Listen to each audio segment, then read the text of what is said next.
بسم الله الرحمن الرحيم.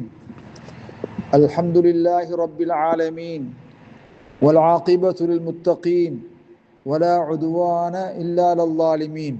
صلى الله عليه وعلى آله وصحبه وسلم تسليما كثيرا ما بعد.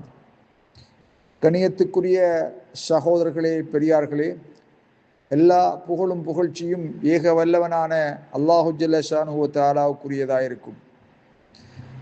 அவ்வாறு அவனை நான் புகழ்ந்தவனாக, நபிகளார் மீது ஸலவாத்தும் ஸலாமும் கூறியவனாக இன்றைய பாடத்துக்கு நான் செல்ல விரும்புகின்றேன்.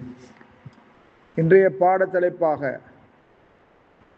மா ஹுக்மு ஸக்கா அல் மாலில் முவத்தஅ பில் பங்க் லித்தஅய்யுஷி ஃபீஹி. சகோதரர்களே, வாழ்வாதாரத்திற்காக, அதாவது வாழ்க்கை செலவுக்காக வங்கியிலே வைப்பு செய்யப்பட்டுள்ள, டிபாசிட் செய்யப்பட்டுள்ள பணத்திற்கான ஜக்காத்தின் சட்டம் என்ன? அதற்கு ஜக்காத் கொடுப்பது கடமையாகுமா?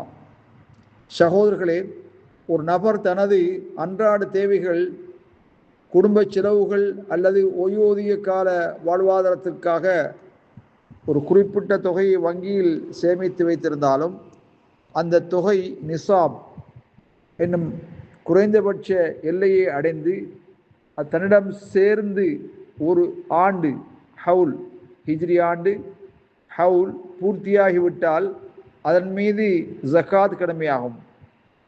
அது வாழ்வாதாரத்திற்காக வைக்கப்பட்ட பணம் என்ற காரணத்தினால் ஜக்காத்திலிருந்து விலக்கு பெறாது. மொத்த தொகையிலிருந்து வருட இறுதியில் 2.5% ஜக்காத் கணக்கிட்டு கொடுக்கப்பட வேண்டும் என்ற செய்தியை நாம் கட்டாயமாக வலியுறுத்துகிறோம். அது அந்த பணத்துக்கு சொந்தக்காரன் என்ற வகையில் ஒரு வருடம் பூர்த்தியானதுக்கு பிறகு அதற்குரிய ஜக்காத்தை 2.5% கொடுப்பது அவசியமாகும். வல்லாஹு அலம் பிஸ்ஸவாப்.